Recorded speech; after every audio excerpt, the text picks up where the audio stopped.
whole nother level, but still keep it ghetto. Whole nother level, but still keep it ghetto. Welcome to episode 12 of The Process of Hip Hop. I'm Brian Joseph, writer, blogger, processofhiphop.com, and as always, it's all about the process. In today's interview segment, I'll be talking to DJ Bygg Slyce. Bygg Slyce is an artist, producer, and currently a DJ for A Pulse Radio, a live internet radio station. So let's get into it. I'd like to welcome to the Process of Hip Hop podcast, DJ Bygg Slyce. What's going on, man? Hey, what's happening with you, player? What's going on? What's going on? Hey, man, chilling, man. Thank you so much for joining the podcast. Wanted to start with, man, tell me about your background, man. You again are a DJ on A Pulse Radio, but tell me about your background and specifically how you got interested in hip hop. Well, my story, honestly, sir, is a very long story because it was such a long time ago. We're not going to get into my age exactly, but okay, so basically around 1981 or 82, okay, my aunt was throwing this, I guess it was a fashion show. And basically, at that time, DJing was new, DJing, mixing and tricks, all that good stuff, you know what I'm saying? We was all like, man, who's doing that? And how do you do that? Yada, yada, yada. And I was the first one like, damn, I got to learn how they doing that. You know what I'm saying? Mm-hmm. So back then I was just like, I got to find out how they're doing this. So when we went to this fashion show, there was a DJ there. I don't know who he was, but he was cutting it up, you know what I'm saying, while these people were, doing their little walkway thing, whatever. And then, everybody just started going crazy. The grown-ups was like, man, what the fuck is he doing? You know what I'm saying? Yeah, they didn't understand. But, the kids was like, yeah, man, that's what's up. That's what's up. So I kind of snuck around to the back and looked at this dude and actually seen how the technique was done. I went home and basically destroyed my parents' turntable.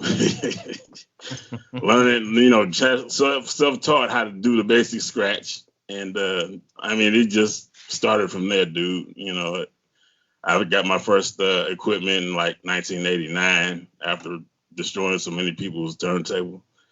And just started doing parties and stuff like that. I did my first radio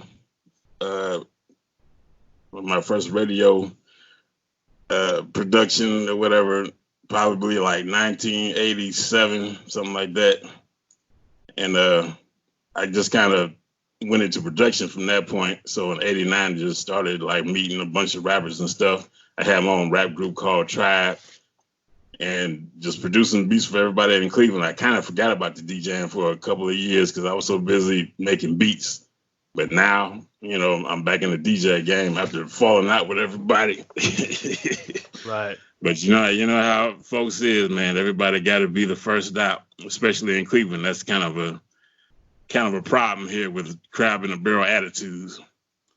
But in all basicness, that's my history. We just, we ended up doing all kind of shows and concerts and stuff, and we never really got to super worldwide status. But you ask anybody in Cleveland who DJ Bygg Slyce is, they know. So your first project, rewind a little bit to what was that point before your first project where you realized this was something I wanted to do for real. I wanted to pursue something in the music industry. I didn't want to, because a lot of DJs start with kind of just playing around or playing for family or friends. But when did you start to take it seriously? Tell me about that process. Well, I started taking it seriously about 89. I started recording mixtapes. That was the year I got my equipment, like I said. So, back then mixtapes were done on cassettes, and I was just, recording a bunch of cassettes, spreading them around my high school, whatever else, and getting feedback like, hey, that's dope, whatever. And from there, I just started hitting studios and started actually producing professional mixtapes in actual studios, along with the rappers I was producing in said studio. Shout outs to EQ and Masterworks. So pretty much that was my period when I started getting serious with it, and we just started taking off from there. And for those that are rap historians, the DJ was all in early rap. The DJ was the star. Now it's definitely shifted. You know, for several, I would say the last 20 years, it's definitely, if not more, 25 actually. To be honest, would be more so the focus has been on the MC. Correct. Yeah, the DJ was the star in the beginning, and I say that started switching. Yeah, right about 85, 86, they started paying more attention to the MC. You know, the DJ kind of hit the background or whatever, but I don't know. It's good to see that recently DJ started coming back. You know, maybe not in the way that it used to be, but in recent tracks I've been hearing from people, you know, that scratch been coming back, that scratch work been extra dope. So I'm glad to see that much. Mm-hmm. Did you know that you wanted it to be? I mean, you started off as a DJ, but you were in this group, you were making beats. Did you did any MCing as well, or was it just producing, making beats always? Yeah, so I was in a group called Tribe. It was 4 members. I did production, I did DJing, I did rapping. There was 3 other rappers, and sometimes we shared on production, but primarily it was done by me. I funded the project. The album was called Blessed with a Curse. And actually that album did, you know, on the underground scale, it did pretty good.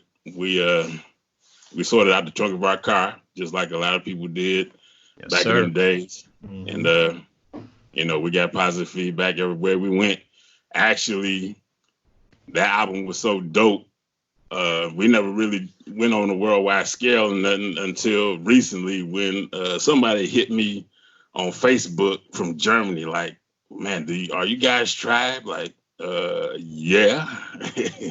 Like, how did you find out about us from Germany? And your stuff is over here blowing up, blah, blah, blah.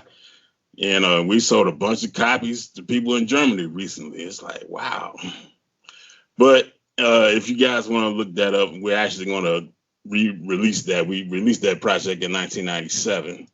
And I think we're going to put it on streaming. We never had it in that form, so we're going to do that real soon. So look for that about May, June. We've been talking about it. So now you had said something interesting earlier about kind of the mentality of hip hop in again Cleveland, that area, Akron, and you know I would say that it's pretty similar to attitudes about hip hop in a lot of other parts of the country, but in terms of Cleveland, though, the Cleveland area, kind of, again, when most people think of Cleveland hip hop, Bone Thugs and Harmony, you know, that's probably the most prominent group to come out of that area. Why do you think that people, when they think of Cleveland, or why do you think somewhat the hip hop scene is underrated? First of all, the resources for making it out of Cleveland are very limited. I mean, there was a Warner Brothers office in Cleveland and the Atlantic office or whatever, but you know, those were just like, they weren't there looking for Cleveland artists. So the fact that everybody was out there trying to make it, it was just a very difficult process, you know, with Bone Thugs and Harmony. You know, shout outs to them brothers, you know, but they went outside. Apparently they went to California, hooked up with Eazy-E. That's how they had to do it. You know what I'm saying? So pretty much everyone that made it out of Cleveland had to take that route, had to pack up and leave Cleveland in order to make something happen. And then, you know, bam, you hear later down the line that they're from Cleveland. So we were getting ready to take that step, and then pretty much we all fell out because I didn't want to be the only one going across the world. Everybody just wanted me to kind of make it for them. And I don't want to talk too much stuff and then get in trouble with these dudes, but pretty much that was the story of why, you know, we didn't get to the success status like Bone Thugs and Harmony did. And then there was another instance where we actually met them brothers at a festival, and you know, with all the success they had, you know, they kind of, you know, shitted on us basically. You know what I'm saying? Our manager was like, hey, take this tape It was a Tribe Blessed with a Curse. Take this tape and see if you can hook us up with something. Man, break that tape. I think that was Busy Bone that said that. You know, and next thing you know, people was breaking the tape. You know what I'm saying? Like, dang, dude, for real. But this was the mentality in Cleveland. You know, crab in a barrel. If you made it out, you wasn't trying to see nobody else put on. And then they had what was the name of these people? Whatever the name of their little crew was, they had a collaboration album, and then we didn't hear from them no more, and none of them got paid. They all got screwed over. It was very unfortunate how Black folks in particular are screwing each other over like that, but basically that's what we had to deal with. So So fast forward now to, again, apulseradio.com. Big shout out. How did you end up working for an independent radio station? So, like I said, we kind of fell out as far as Tribe went, and I just kind of went to Chicago for about 10 years. I had quit DJing, but in the last couple of years, about 2017, I decided to get back in the game. And the first thing I did to promote myself was made a mixtape and put it on Mixcloud. So these guys from A-Pulse Radio heard one of my Mixcloud mixes or whatever, and they was like, "Oh man, this fits our format perfectly," because I'm doing the old school mixing the exact same stuff that they playing. So they was like, they hit me up like, "We gotta get you to do this for us." And I'm like, "Well, it's on then." Rest is history. That was 2017. I started, and I started with a show called the GNS segment, and still doing that. And then maybe about 6 months ago, I started a second show on A-Pulse Radio, an all hip hop show called BTG, Bridging the Gap.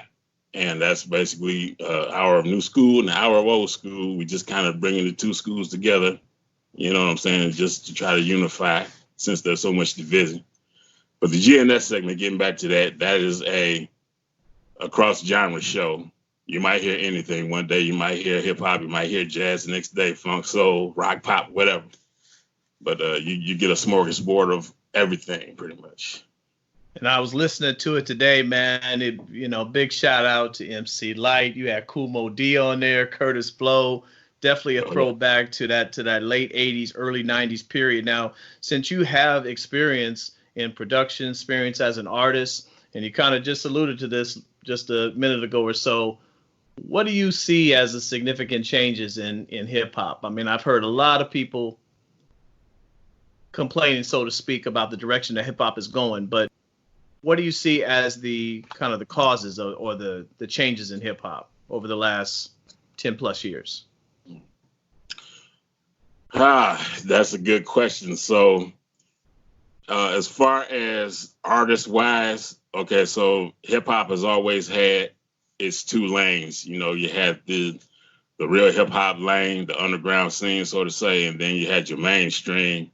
In the beginning, one of the biggest changes I noticed is that if you were a real hip hop artist back in the day, you were hardcore.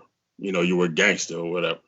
So that gangster piece was associated with the real hip hop, along with other MCs or whatever. But now, that gangster thing that jumped over to the mainstream side. So now it's kind of like you can't tell sometimes whether your favorite MC is real hip hop or if he's, mainstream. So some people are jumping both lanes like Lil Wayne does, you know what I'm saying? Mm-hmm. That's as far as lyrics wise, and then the beats, of course, beats change with every decade or whatever, but it seems like now with the boom bap, the slower, it's like the tempo is slower with new boom bap hip hop, and that's cool, whatever. But some people have actually complained about it. I've heard on the radio or whatever, but it's all good to me. Music is music, but that's the main changes I've seen. And technology has made it easier. You talked earlier about how being an artist in Cleveland, that in earlier years, artists, groups, what have you, would have to get out of Cleveland in order to make it. Do you think that that's changed now that that technology is so readily available in social media? Yeah, actually, yeah, there's a lot of cats that are, making it out their bedroom pretty much. You know how that goes. You make a track in your house on your laptop, and then, you do the right channels, whatever, bam, you're a star. So you can pretty much do that anywhere now. So that's definitely changed. Technology has just changed the game so much, and it's made it so much easier to get a fan base. So now you really don't have to leave your house to be a star. You know what I'm saying? Yeah. Yes, sir. Yeah. And again, I think sometimes I think technology overall is a good thing. It's definitely changed the hip hop game, but I do like the fact that the accessibility to hip hop is now even more worldwide than it's ever been because of, the technology combined with social media has allowed people to be able to communicate. You have artists and producers communicating that are states apart sometimes, and everything's done from between emails and email and MP3 files and such. So I think that that's definitely an added benefit, allowing people that are in different areas to have access to hip hop. But the gatekeepers, so to speak, of hip hop have definitely changed because, as you said, if you can just make something out of your apartment, there is no. You're not waiting for a person necessarily to put you on as artists were in previous generations, where you had to have somebody that was vouching for you. You had to have somebody that was going to be willing to put you on, and that's definitely changed. So do you ever see yourself, you are here at the radio station, do you ever see yourself going back into production, or are you just are you content with what you're doing, or what would be next? Yeah, I think the production side of it would definitely be coming back. I'm not sure exactly who I'm gonna be producing for, being that there's so much. There's so many lanes to go. You know what I mean? With me doing this radio show, I mean, I've met some cats, so I might just throw some beats out there to them, but production definitely is coming back, for me. And as far as the DJ part, I have some ideas, but I don't really want to get into them because I don't want anybody, biting my drip. You know what I mean? But what I'm going to do is going to be major. Let's just say I'm going to be let's just say I'm going to be mobile, really, really mobile in different stations. So we're going to be literally just like, if not nationwide, at least regional, very, very reachable and all of that. So we're going to take advantage of technology too. Actually, I sell mixed clouds, you know what I'm saying? So basically I can DJ, mix up your little for your party or whatever, and then, put your name on it or whatever, give you some shout outs, and sell you a mixtape over a cloud. So I do a lot of those too. And as far as the radio station piece, I was just talking to the boss earlier today. We're getting ready to get syndicated with other radio stations. Actually, we're getting shine with a few other radio stations, but so this internet radio station thing is growing a lot, and the way they're doing it is they're just basically networking, and they're playing our stuff and we're playing theirs, blah, blah, blah. So I'm really kind of sticking with the radio part, mainly just to see where this goes, because I see it's growing. And A-Post Radio itself, since I've been on the station, the numbers have been growing outrageously. So, I mean, we're doing good numbers. We're heard in about 80 different countries around the world, and that list grows like every month. So I'm going to stick with this A-Post Radio thing, and then, just set up shop in the different states as far as my private DJing. Now, what has been the response to like the local, community in Cleveland? Are there individuals that still listen to local radio, or, you're internet radio, so you're worldwide, but Right. Obviously there's people that still listen to local Cleveland radio. what has been the response to those that previously were maybe listening to local hip hop stations or local stations in Cleveland? Well, the response has been positive for the people that I've talked to about it. There's no, negative feedback. I tell people, apulseradio.com. It's like, oh man, yo, for real, you on a radio station? I got to check that out. So, response has been positive. So, I will say that we need to do more footwork and promoting here in Cleveland. We're going to do that. But like I said, for those who I have reached, and honestly, I've talked to hundreds of people about this radio station. Everyone's been positive and everybody's been showing love pretty much. So what's the best way? Again, I'm looking at the website here, apulseradio.com, but what's the best way for people to stay in contact with you and what you're doing? Okay, so me and social networks are mildly falling out, so I don't know if I want to give that out, but I will give out my IG, Nostalgia Pro DJs, if y'all want to follow that. And then I'm on Twitter at the same, Nostalgia Pro DJs. But primarily what I want folks to do is go to the site, apulseradio.com, and there's a chat box there, so we all monitor the chat box during our shows. If you want to say something to me, just hit up the chat box. I'll respond immediately. You know what I'm saying? Yeah, that's pretty much it right now. Okay. Well, hey, best of luck to you in the future, DJ Bygg Slyce. Now, when you do something big, you're going to come back up on the podcast show, I'm assuming. Yes, sir. No doubt. I'm inviting you right now, brother. So I'm having you okay. come back. But again, okay. Best of luck to you in the future, brother. Hope you've enjoyed this episode of The Process of Hip Hop. Join us next week for our next episode. The Process of Hip Hop is produced and edited by me, Brian Joseph. Executive produced by Dale Harewood. Music by DJ Big Mike of Real Side Records at realsiderecords.com.